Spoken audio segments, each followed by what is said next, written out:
करते हैं विद्यार्थियों हिंदी कक्षा 10 में गद्य खंड से पाठ 6। और कोविड-19 की वजह से जो हमारा कोर्स कम हुआ है उस हिसाब से यह हमारा गद्य खंड का अंतिम पाठ है अजंता, क्योंकि गद्य खंड से हमें 4 ही पाठ पढ़ने हैं, उसमें ये हमारा चौथा पाठ आएगा।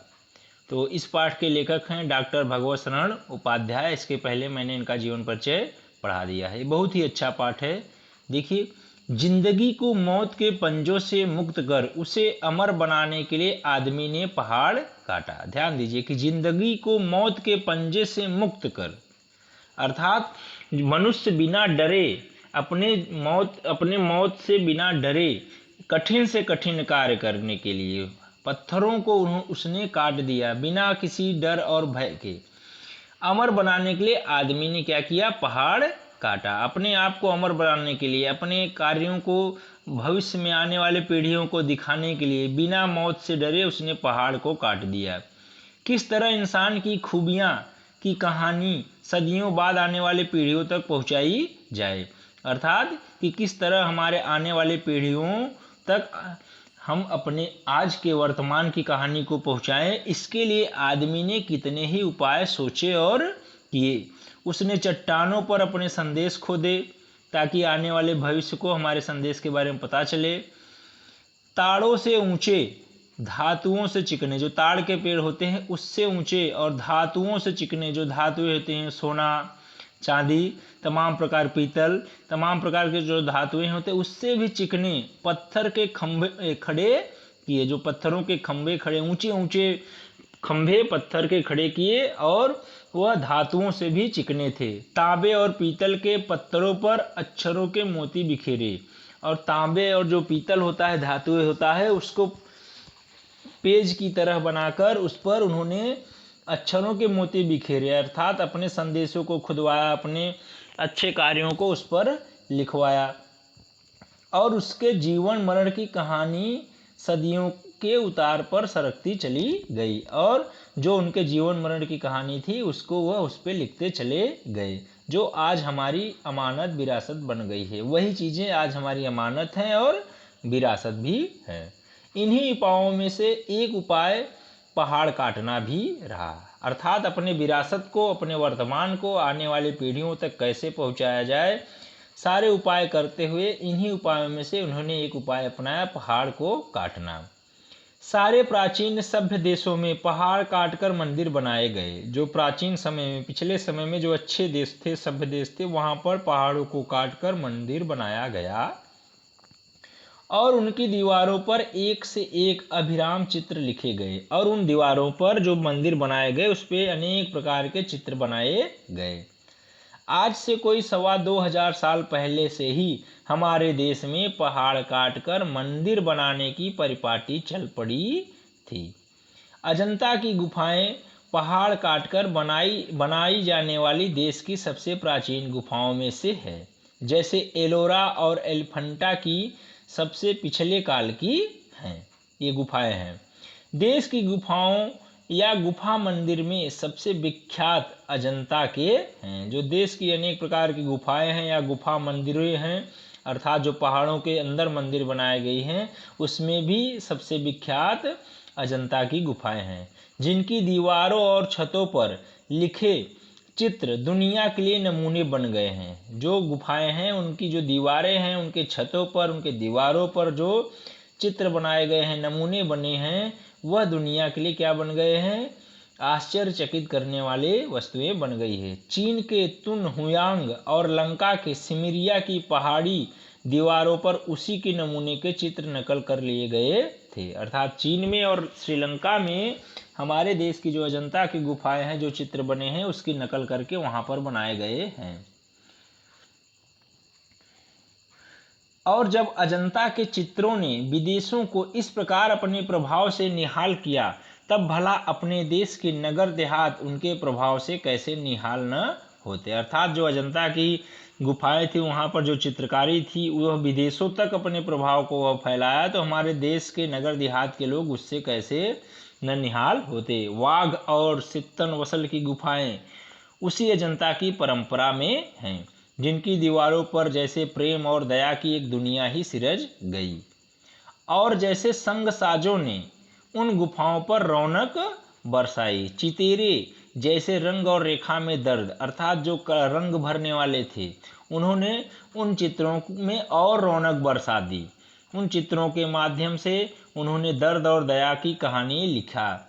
कलावंत छेनी से, जो पत्थर को काटने वाले थे, कलावंत थे, छेनी से मूर्तें उभारते कोरते गए, छेनी से मूर्ति बनाते चले गए दीवारों पर और छतें पर।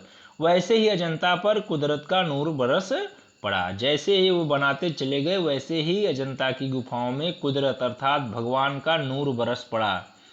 प्रकृति भी वहाँ थिरक उठी। प्रकृति, थिरक मतलब नाचना। उस गुफाओं में प्रकृति भी खुश हो गई। बम्बई, अब मुंबई के सूबे में बम्बई और हैदराबाद के बीच विंध्याचल के पूर्व पश्चिम दौड़ती पर्वतमालाओं से निचौंधे पहाड़ों का एक सिलसिला उत्तर से दक्षिण चला गया है, जिसे सह्याद्री कहते हैं। अजंता के गुहा मंदिर उसी पहाड़ी जंजीर को सनाथ करते हैं। सनाथ मतलब अजंता की जो गुहा मंदिर है उसी पहाड़ी में पहुंच जाते हैं, उसे सनाथ मतलब भर देते हैं उससे। अजंता गांव से थोड़ी ही दूर पर पहाड़ों के पैरों में सांप सी लौटती बाधुर नदी कमान सी मुड़ गई है। अजंता गांव से थोड़े ही दूर पर पहाड़ों के पैरों में, अर्थात पहाड़ जो ऊंचे ऊंचे थे उसके नीचे से सांप सी लौटती अर्थात टेढ़ी मेढ़ी सांप सी लौटती नदी कमान सी मुड़ गई है। जैसे तीर और कमान होता है तो हमारी जो कमान होती है मुड़ी होती है, उसी प्रकार अजंता की गुफाएं भी बड़े बड़े जो पहाड़ थे उसके नीचे से मुड़ गई हैं। वही पर्वत का सिलसिला एकाएक अर्धचंद्राकार हो गया है, और उसी जगह पर अजंता के जगह पर पर्वत जो गया है हमारा विंध्याचल से लेकर मुंबई तक, वहाँ पर अजंता के जगह पर अर्धचंद्राकार, जैसे चंद्रमा आधा उगता है उसी प्रकार बन गया है। कोई 250 फुट ऊंचा हरे वनों के बीच मंच पर मंच की तरह उठते, अर्थात जैसे हम लोग मंच बनाते हैं तो उसी प्रकार कोई 200 फुट ऊंचा हरे वनों के बीच मंच पर मंच। ऐसा लगता था कि एक पहाड़ के ऊपर दूसरा पहाड़, दूसरे पहाड़ के ऊपर तीसरा पहाड़। यह सिलसिला हमारे पुरखों को भी भा गया। इतना सुंदर वह पहाड़ बना हुआ था कि हमारे पुरखों को वह भा गया, और उन्होंने उसे खोदकर भवनों महलों से भर दिया, और उसी पहाड़ों को वो काट काट कर खोदकर वहाँ भवन और महल बना दिए।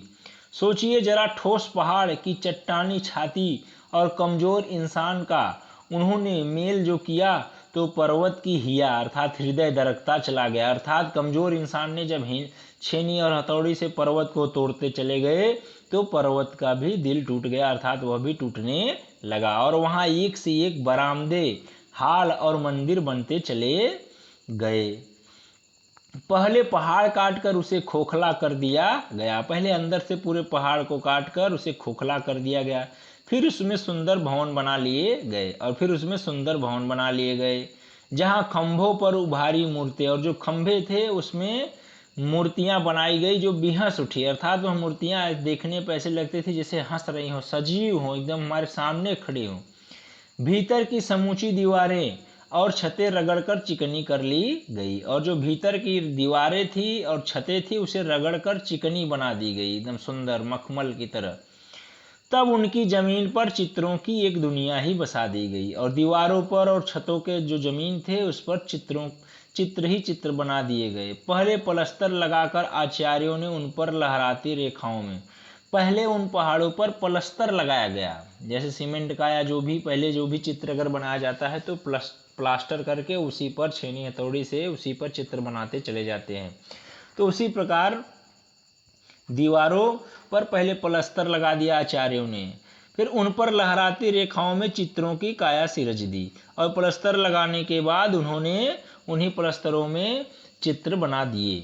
फिर उनके चेले कलावंतों ने, जो उनके चेले थे आचार्य थे, उनके चेलों ने कलावंतों ने उनमें रंग भरकर प्राण फूंक दिए, और उन्हीं चित्रों में उनके चेलों ने रंग भर दिया। फिर तो दीवारें उमग उठी, पहाड़ पुलकित हो उठे, दीवारें उमग उठी, अर्थात दीवारें एकदम सुंदर लगने लगी। पहाड़ जो थे पुलकित हो उठे, अर्थात खुशी से झूम उठे। कितना जीवन बरस पड़ा इन दीवारों पर, अर्थात कितना जीवन लग गया उन दीवारों को बनाने के लिए, और कितना उसमें जीवन को दिखा दिया गया। अलग अलग प्रकार के चित्रों के माध्यम से हर प्रकार के जीव जंतुओं का जीवन उसमें दिखा दिया गया, अर्थात बरस पड़ा। इन दीवारों पर जैसे फसाने अजायब का भंडार खुल पड़ा हो, अर्थात अजायब मतलब जहाँ पर हम कुछ अनेक प्रकार के वस्तुएं रखी जाती हैं उसे देखने जाते हैं, तो उसी प्रकार इन दीवारों पर भी ऐसा लगा कि जैसे अजायब का भंडार खुल पड़ा हो। कहानी से कहानी टकराती चली गई, ऐसा लगता था एक कहानी को इसमें उकेरा गया तो फिर दूसरी कहानी बना दी गई। बंदरों की कहानी, हाथियों की कहानी, हिरणों की कहानी, कहानी क्रूरता और भय की, दया और त्याग की, अर्थात हर प्रकार की कहानी लिखाई गई कि कैसे क्रूरता लोग दिखाते थे और कैसे लोग भयभीत होते थे, कैसे लोग दया करते थे, कैसे लोग त्याग करते थे। जहाँ बेरहमी है, जहाँ दया नहीं है, बेरहम लोग हैं, वहीं पर दया का भी समुद्र उमड़ पड़ा, वहीं पर दया भी दिखाई गई। जहाँ पाप है वहाँ क्षमा का सोता फूट पड़ा, अर्थात जहाँ लोग पाप करते थे वहीं क्षमा भी करने वाले लोग थे। राजा और कंगले, राजा भी होते थे तो कंगले गरीब भी होते थे। बिलासी और भिक्षु, बिलासी अर्थात जिनके पास पैसा बहुत ज़्यादा होता है तो वो सुख सुविधा का जीवन व्यतीत करते हैं, उन्हें बिलासी कहते हैं। और वहीं पर भिक्षु गरीब लोगों को भी दिखाया गया है। नर और नारी को भी दिखाया गया है। मनुष्य और पशु सभी कलाकारों के हाथों में सिरजते चले गए।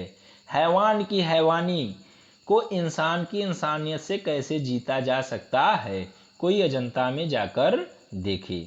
बुद्ध का जीवन हजारों धाराओं में होकर बहता है, जन्म से लेकर निर्वाण तक उनके जीवन, अर्थात बुद्ध के जीवन के बारे में भी वहाँ पर दिखाया गया है। जब वो पैदा हुए और निर्वाण, जब वो मृत्यु को प्राप्त हुए, तब तक की उनकी घटनाओं को उन दीवारों पर दिखाया गया है। उनके जीवन की प्रधान घटनाएं कुछ ऐसे लिख दी गई कि उनके की आंखें अटक जाती हैं, हटने का नाम नहीं लेती। यह हाथ में कमल लिए बुद्ध खड़े हैं, जैसे छवि छलक पड़ती है, अर्थात बुद्ध उन दीवारों पर खड़े हैं, हाथ में कमल लिए हुए हैं।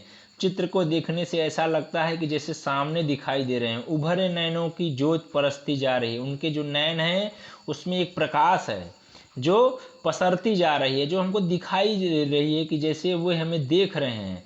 और यह यशोधरा है, वैसे ही कमल नाल धारण किए त्रिभंग में खड़ी है, और यशोधरा है जो कमल की नाल धारण किए त्रिभंग में खड़ी है। और यह दृश्य है महाभिनिष्क्रमण का, जब बुद्ध अपने घर को छोड़कर निकलते हैं उसे महाभिनिष्क्रमण कहते हैं। उस समय यशोधरा और राहुल निद्रा में खोए हैं। गौतम दृढ़ निश्चय पर धड़कते हिया को संभालते हैं। तो आज के लिए विद्यार्थियों इतना ही। इसके बाद मैं इसका अगला दूसरा भाग लेकर आऊँगा। तब तक के लिए आप लोग इस वीडियो को 2 बार 3 बार देखिए और वीडियो को लाइक करिए, शेयर करिए, चैनल को सब्सक्राइब करिए। धन्यवाद।